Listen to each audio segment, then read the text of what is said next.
thề nay hồi đắm xin nghề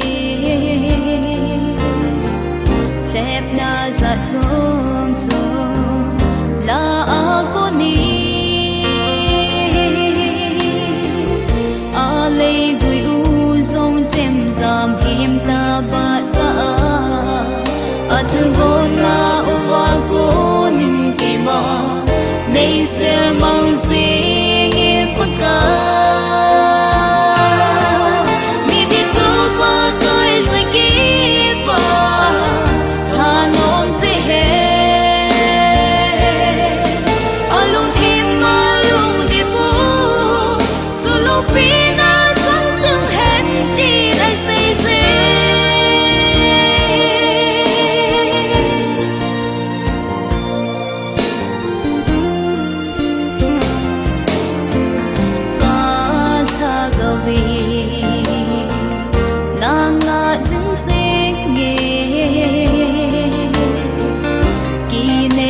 so